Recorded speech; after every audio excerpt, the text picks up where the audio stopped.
world's biggest iceberg, A23A, is finally breaking apart after 40 years. Iceberg A23A first broke away from Antarctica in 1986. It was so massive that it stayed stuck to the ocean floor in the Weddell Sea for more than 30 years. In 2020, it finally started drifting into open waters where warmer currents began to wear it down. The largest floating object on Earth, the Iceberg A23A, is drifting near South Georgia Island.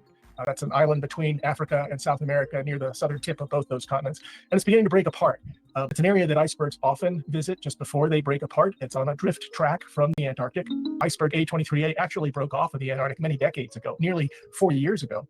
But it has been stuck off the coast of Antarctica for most of that time. And only recently did it come ungrounded and begin to drift northward. So right now, the iceberg is breaking apart into big pieces. And it's still quite cold because it's still winter.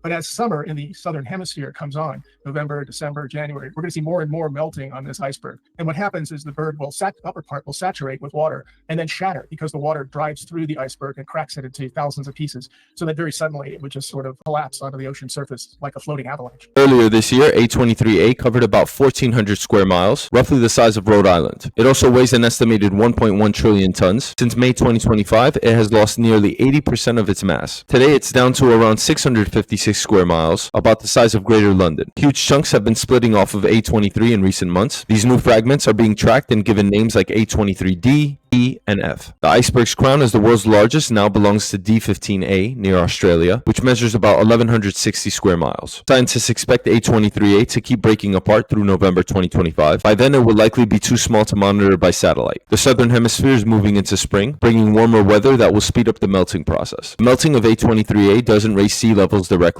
since it's already floating, but as big icebergs disappear, they can allow glaciers behind them to slide into the ocean more quickly, which does raise sea levels over time. When we look at something like the breakup of the world's largest iceberg, it's natural to ask, is this just nature doing its thing, or is it a result of global warming? Scientists are pretty clear. Climate change is accelerating the melting of ice in Antarctica and Greenland. It's not a question of if, but how fast. The Intergovernmental Panel on Climate Change says that without serious reductions in greenhouse gases, global warming could drive devastating sea level rise, extreme heat, stronger storms, and widespread food insecurity. Some of these effects aren't far off. We're talking within the next 50 to 100 years, not centuries away. That means your children, and definitely your grandchildren, will see the most severe impacts if trends continue. So the question becomes, do you care? For many, melting glaciers feel remote, as they're thousands of miles away. But those glaciers affect ocean currents, sea levels, and even the weather patterns we feel right now. So maybe the question to ask the audience is, do you care enough to see this as not just an Antarctic problem, but a problem for your own backyard? And are you willing to listen to the scientists, or do you prefer the narrative of nature running its course? Let me know your thoughts.